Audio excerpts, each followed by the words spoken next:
Hi everyone, welcome to my kitchen. Today's special recipe is a Bendekayi Puli Koddel, which is a bhindi or an okra which is cooked in a coconut and a tangy tamarind gravy. So it's really simple and delicious. We're going to be roasting a set of spices and condiments together and then grinding it along with some coconut, jaggery and tamarind. So without wasting any time, let me just dive right in and take you through the step-by-step of making this dish. So to begin, the first thing that I'm going to do is to cook the bhindi or the okra, the Bendekayi. And I'm going to go ahead and first add in some oil into my preheated pan. We'll add in the Bendekayi, sprinkle some salt. Salts help the bhindi release some moisture. So give it a stir and we're going to cook the Bendekayi until it becomes nice and soft. It'll take about 3 to 4 minutes. I'm going to cover the pan and keep the lid slightly ajar, so slightly open. So we'll allow some steam to escape. So when you do this, the bhindi doesn't become gooey and soggy, right? So a little bit of moisture is inside and a little bit of moisture and steam escapes so that it gets cooked perfectly. So cook it on low to medium heat, about 4 to 5 minutes. I'm going to transfer this to the other gas stove and then show you how to make the masalas for the Puli Koddel. Okay, so I'm just going to do that while the bhindi is cooking. We'll get another pan and I'm going to turn on the other heat. Okay. So now that I have this pan and while the bhindi is getting cooked, I'm going to roast in the masalas for this koddel. We are going to be grinding in fresh condiments for this. Okay, and to this I'm going to go ahead and add in the methi seeds.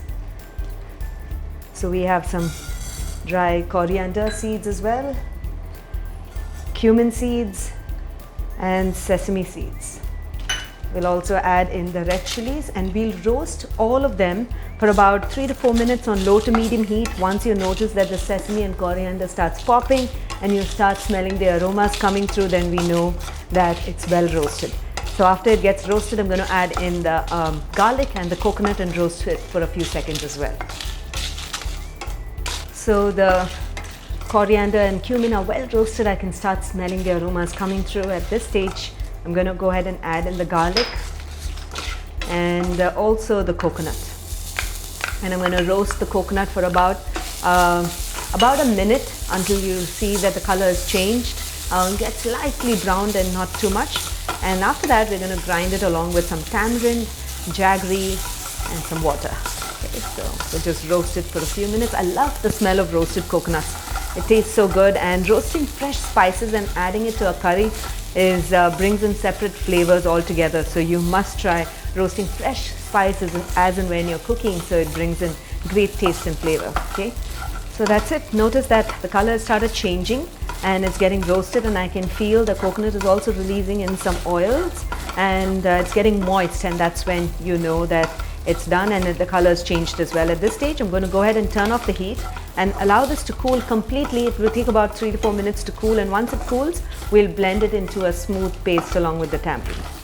So the Bendekayi has been cooking for about close to about 5 minutes. Notice it's got a nice roasted color and a good texture as well. So just give it a taste and check if it's done. Take a bite and you'll know if it's done. If it's not, just cook it for a little bit more and your Bendekayi will be ready. So I'm going to now turn off the heat and keep this aside and then grind the masala for the Puli Koddel. So into my mixer grinding jar, I'm going to go ahead and add in the roasted coconut and the garlic and chili and spice mixture. We'll add in the tamarind. So you can also add tamarind paste or water, but I like adding fresh tamarind as well. And into this turmeric powder and some jaggery.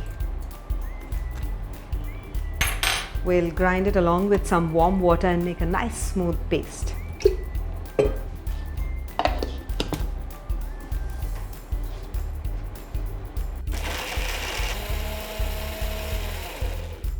So now this is done. Let me show you how it looks. Beautiful.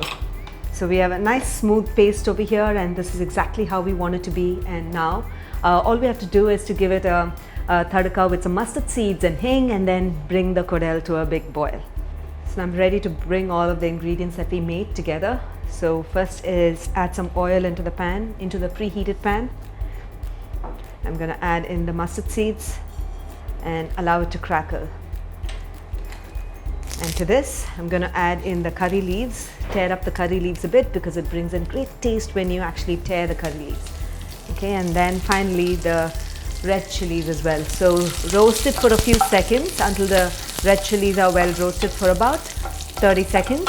So the next ingredient that I'm going to add is the perengayam, also known as the asafoetida or the hing, and it's very important that you use a good quality one. This one is really strong, the SSP ultra powder, so if you add a few pinches you'll get great taste and flavor, and it has no Arabic gum in it, and I guess that's why the delicious taste and flavor from this perengayam. Okay, just going to add in a few pinches, and that's good. And to this I'm going to go ahead and add in this masala that we made.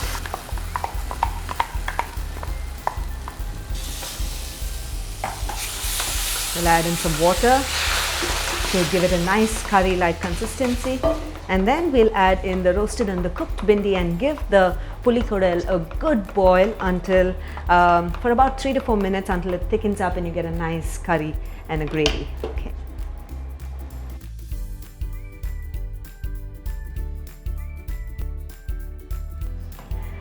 So we'll give it a good mix, and I'm going to simmer it. So before I simmer it, I'm just going to sprinkle some salt to taste and give it a stir again, and then simmer it for a good 5 minutes. And you might have to adjust the consistency of the koddel by adding a little water, and after that turn off the heat and you'll be ready to serve it. So I'm just going to cover it and simmer it for about 5 minutes. So it's been simmering for about 5 minutes.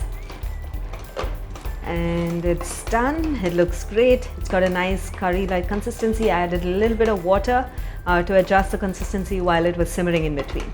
And I gave it a taste, and the salt was also fine. If you do give it a taste, to check if you need any more salt or spices. Okay, so that's it. I'm going to turn off the heat, and then I'm ready to serve it along with some hot steamed rice. So I hope you enjoyed watching the recipe of how to make the Bendekayi Puli Koddel. It tastes absolutely delicious along with some hot bowl of steamed rice topped with some ghee and some papad. Do give this recipe a try. When you do, don't forget to take a snapshot of it and share it with us in the comments below, because I'd love to hear back from you. So until then, until next time, happy cooking and healthy eating.